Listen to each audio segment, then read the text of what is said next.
My name is Earl Decker. I spent 31 years as a grain elevator operator out in Boise City, Oklahoma. That flat, wind-scoured corner of the Panhandle, where the sky is so wide, it makes you feel small, even on a good day. Retired in '89, but the story I'm about to tell you happened back in the summer of 1967, when I was 26 years old and had just signed a lease on a farmhouse about 4 miles east of town, off Route 325. The place had sat empty for 2 years before I moved in. The owner, a heavy-set man named Dale Purvis, told me the previous tenants, a family, he said, though he never gave me their name, had moved on account of the husband finding work in Amarillo. He said it quick, the way a man talks when he's finished a conversation before it starts. I didn't press. The rent was $42 a month, and I was making $68. You don't press a man when the math works out. I moved in on a Thursday in late June. The heat was already sitting at 103 by noon, and the dust off the fields came in under the door, no matter what you stuffed along the bottom. The house had 3 rooms, a front room, a kitchen with a rusted hand pump sink, and a bedroom at the back with a single window that faced north toward a dead cottonwood. The floors were pine, the walls were bare plaster, and the whole place smelled like dry clay and something faintly sweet underneath, like fruit that had turned but not quite rotted. First night, I set up my RCA Victor television set on a crate in the front room. It was a black and white model, 19 inches, and I'd hauled it from my last apartment in my pickup. I got decent reception on 2 channels out there if the antenna was angled just right. I remember watching the evening news, Huntley and Brinkley, and then the signal went to static around 9:30, which was normal for that area. Interference off the plains. I clicked it off and went to bed. The second night was when I noticed the first thing. I woke up around 2 in the morning to the sound of the television. Not static, actual audio. A voice. Low and even, like someone reading from a list. I walked into the front room and the screen was on, showing a picture. Clear picture. Clearer than I'd ever gotten in that house. A room. Just a room. Like a sitting room, with 2 people in it. A man and a woman, sitting in chairs, facing the camera. They weren't talking. The voice I'd heard was gone. They were just sitting there, hands on their knees, looking straight ahead. I stood there in my undershirt for a good minute, trying to figure out which channel this was. The people weren't dressed like anyone on television. The woman was in a house dress, plain cotton, and the man had on work clothes, a denim shirt. No host, no title card, no station break. Just the 2 of them sitting in a room that looked, and I know how this sounds, a lot like the front room I was standing in. Same window placement, same proportions. I turned the set off. In the morning, I told myself it was a local community access broadcast, something the agricultural co-op ran, or a feed from a church. Oklahoma had some unusual low-power transmitters back then. I believed that for about 3 more days. The third time I saw the broadcast, and I say third, because there was a second time I came home in the evening to find the set already on before I'd touched it. The third time I watched longer. There were more people in the room, 5 of them now, sitting in chairs arranged in a loose semicircle. Same plain clothes, same stillness. They were all looking at the camera, and I had the slow, creeping sensation that the angle had changed, that whatever the camera was pointed at was no longer just an empty room. One of the figures, a child, a boy of maybe 8 or 9, had his head tilted at a slight angle the way a dog does when it hears a sound. He was tilted toward the window in the image, the north window, the one facing where the dead cottonwood stood outside my bedroom. I went outside with a flashlight and checked the cottonwood. Nothing. But when I came back inside, the television was showing static, and on the floor in front of the set, there was a half moon of fine red dust. Oklahoma dirt, the kind that comes in from outside. The front door had been locked. The windows were all latched. That dust was in a shape, and I am not embellishing this for effect. That could have been a footprint. Small, barefoot, no shoe. I called Dale Purvis the next morning and asked him point blank about the family that had lived there before. He was quiet for longer than felt comfortable. Then he said, "The family didn't leave for Amarillo. The husband had gone. The wife and the 2 children had stayed on for several months after, and then one morning, they were simply gone. He'd assumed they'd followed the husband. When he'd gone in to inspect the property, the house was clean. Personal effects gone. But the television set they'd owned, an old Philco console, he said, was still sitting in the front room, tuned to a channel that showed nothing but a dark, empty room. He'd thrown the Philco out. He'd never mentioned it because he hadn't wanted to think about what he'd seen on that screen. A dark room with shapes in it. Shapes that looked, he said, like people sitting very still. I should have left. I know that. But it was July in the Oklahoma Panhandle, and I had nowhere to go, and I still had the math problem of $68 and $42 staring me in the face. I started sleeping with the lights on. I unplugged the RCA Victor. The broadcast came back on the unplugged set on a Tuesday night in the second week of August. This time, the picture was different. The room in the image was dark, the overhead light off.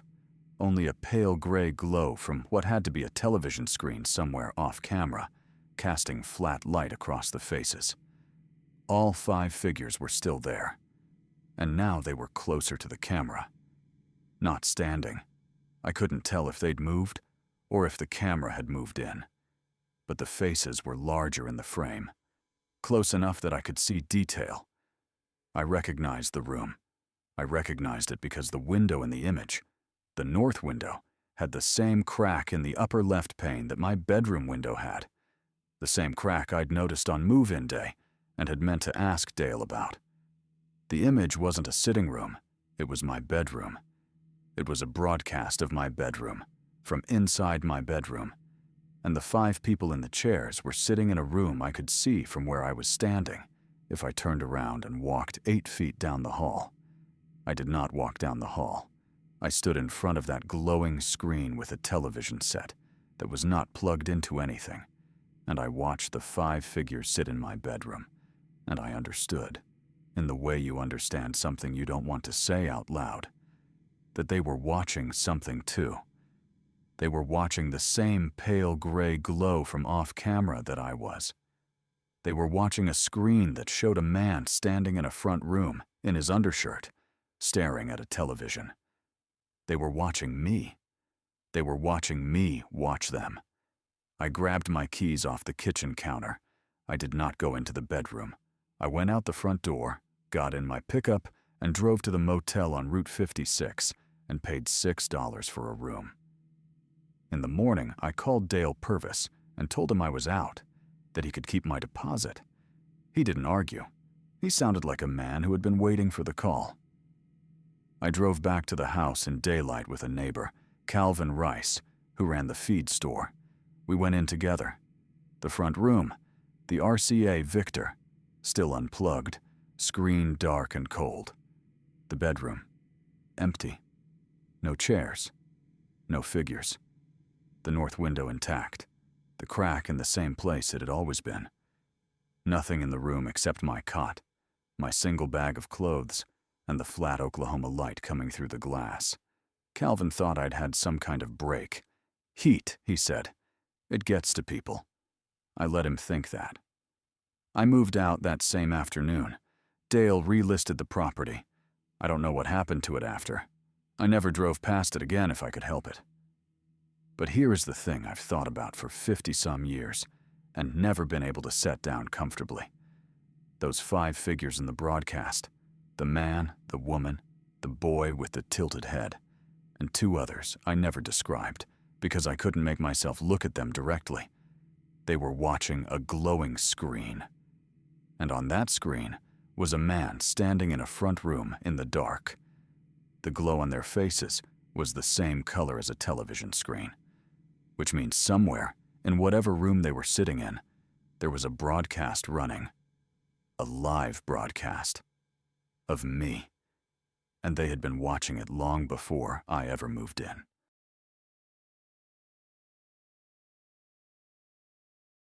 My name is Gerald Foss. I ran the Pembroke Motor Inn off Route 9 in Harwick, Vermont for 11 years before I sold the place and moved to Florida. I'm 63 now. My knees are bad, and I sleep with a fan on because the silence keeps me up. Those two things are connected, and I'll explain why before this is over. The Pembroke was a 22-room, single-story motel built in 1961. Cinder block walls painted harvest gold, exterior corridors, an ice machine that groaned like it was being strangled every 40 minutes. I inherited it from my Uncle Ray in 1987, and I ran the front desk myself most nights because I couldn't afford reliable overnight staff. It was seasonal work mostly. October through March, I'd get maybe 3-4 guests a week. Truckers, leaf peepers who booked too late and got stuck with us instead of the B&Bs in town. The occasional divorce lawyer from Burlington who needed somewhere discreet to be miserable. The car rental thing started in the fall of 1993. Enterprise over in Montpelier had an arrangement with maybe a dozen motels along Route 9 for after-hours vehicle drop-offs. The idea was simple. Renter drives the car to the motel, drops the keys in a lockbox mounted by the office door, and Enterprise sends a driver to collect in the morning. I got $40 a month for the service and maybe 2 drop-offs a year. Easiest money I ever made. October 14th. I remember because it was the same day I'd driven my neighbor Walt Beaumont to his chemotherapy appointment in Burlington, and the sky had that specific gray color, low and woolen, the kind that sits on the Green Mountains in October like something that doesn't intend to leave. I got back around 7, heated up a can of tomato soup, and settled in behind the front desk with a James Lee Burke novel. At 11:42, I heard a car pull in. The lockbox was doing its job. I listened to the engine cut, heard the door slam, heard the particular sound of someone depositing keys, that hollow metallic clunk. And then I heard footsteps on the gravel, walking toward the office. I set down my book. The footsteps stopped just outside the glass door. I could see a shape through the frosted panel, standing still. I waited maybe 20 seconds. The shape didn't move. I said, loud enough to carry, "Office is open if you need something." Nothing. Then the shape moved away, back toward the parking lot, and I heard gravel crunching slow, unhurried, toward the back of the property where the tree line starts. I told myself it was a second person, a spouse or friend who'd ridden along for the drop-off. I went and looked out the window. There was a white Ford Taurus sitting in the lot, Enterprise decal on the rear bumper. No other car. No one visible. The gravel at the back of the lot is where I found the first thing. I didn't go out that night. That's important. I went out the next morning to walk the property like I did every day. And near the tree line, maybe 60 feet from the building, I found a manila envelope sitting on the ground. No moisture damage, so it hadn't been there long. It was sealed. On the front, in black ballpoint, someone had written, "For the new residents, welcome to your stay." I ran the Pembroke for 11 years. We didn't have residents. We had guests. I brought the envelope inside and opened it. There were 3 things in it. First, a hand-drawn map of the motel's floor plan. Accurate, detailed, including the utility closet that wasn't on any public document I'd ever seen. Second, a single index card with the words, "They only come in through the connecting doors," written in the same ballpoint. And third, a photocopied page from what looked like a patient file. Clinical notes, the kind you'd see in a hospital chart. The patient name had been blacked out with heavy marker, but the date at the top read September 9th, 1971, and the admitting physician was listed as someone named Dr. H. Warfield, Harwick County Hospital. That hospital had closed in 1979. The note itself described a patient who had been found wandering Route 9 at 3 in the morning, disoriented, unable to state their name or where they'd come from. The patient kept repeating one phrase. The note quoted it directly. "I was invited. I was given the packet. You're supposed to let me in." At the bottom of the chart page, written in different handwriting, pencil, hasty, were the words, "Do not open 14 to 15. The connecting door. We made a mistake. Rooms 14 and 15 were at the far east end of the property. They shared a connecting door that I had personally deadbolted from both sides years ago because a couple had used it to skip out without paying. I hadn't opened it since. I stood in my office and read that note 3 times. I want to be clear about something. I am not a person who spooks easily. I ran a motel alone at night for over a decade. I've had guests overdose. I've had a man pull a knife on me over a disputed charge. I've found things in rooms I won't describe here. I am pragmatic by nature. But something about that welcome packet made the tomato soup in my stomach feel very heavy and very wrong. I called the police non-emergency line and described what I'd found. The dispatcher was polite. She said she'd send someone to take a look in the morning. It was nearly midnight. At 12:50, I heard a door. Not the office door, not the front entrance. It was the specific sound of a hollow core interior door opening. That light resonant click that I knew because I'd installed every door in that building myself. It came from the east end of the corridor. I had no guests checked in that night. No one had a key to any room. I'd been behind that desk since 7 p.m. I got the shotgun from under the desk. Remington 870, loaded, safety off. I keep it there because of cash on hand and a reputation for late-night receipts. I was not going to walk down that corridor, and I was not going to call attention to myself. I called the dispatcher back and told her it was no longer a morning situation. Deputy Claire Arsenault arrived at 1:15. Young woman, serious, had her hand on her holster before I finished explaining. We walked the east corridor together. Room 14. Locked. Undisturbed. My deadbolt engaged. Room 15. Locked.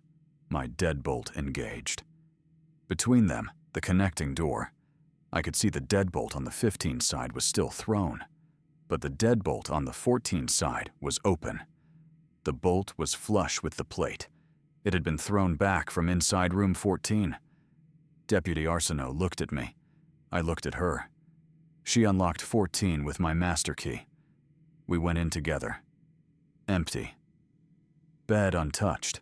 That antiseptic and old carpet smell. The particular cold of a room that's been sealed too long. The window was locked. The bathroom was empty. There was no one in the room. But on the bed, laid out neatly, was a manila envelope. Sealed. On the front, in that same black ballpoint. For the new residents. Welcome to your stay. I hadn't put it there. I had not been in room 14 in 3 weeks. Deputy Arsenault photographed everything and took both envelopes into evidence. The state police followed up. They traced the Enterprise vehicle. It had been rented 2 days earlier by a man in Burlington, who reported his wallet stolen the next morning. He'd never heard of the Pembroke. He didn't know who'd driven his rental to Harwick. The security footage from the Enterprise lot in Montpelier, where the car had been picked up, showed only the rental car driving out. The camera at the exit had been angled slightly upward, deliberately, so you couldn't see the driver's face or whether there was a driver at all. The patient file page led nowhere. Dr. H. Warfield died in 1984. The hospital records from Harwick County were transferred to the State Archive in Montpelier, but the 1971 intake files for September were listed as water-damaged and unrecoverable. I deadbolted both sides of that connecting door with new hardware, and I never rented rooms 14 or 15 again. Ever. I told guests they were under renovation. I lost maybe a few $100s a year doing that. Worth every cent. I sold the Pembroke in 1998 to a developer who turned it into storage units. I drove by once in 2003. The east end of the building, where 14 and 15 had been, had partially collapsed. The developer said the cinder block showed unusual stress fractures, like something had been pressing outward from inside for a very long time. I still have a photocopy of that patient file page. I made it before Deputy Arsenault took the original. I keep it in a shoebox under my bed in Sarasota, and sometimes at night, when the fan isn't enough to cover the silence, I take it out and read that last line again. I was invited. I was given the packet. You're supposed to let me in. The developer told me the storage units in that east section have never been rented. People book them and cancel within the week. He can't figure out why. I didn't tell him what I knew, because there's nothing useful I could have said. Some doors don't need a key. They just need someone on the other side to keep reading the invitation.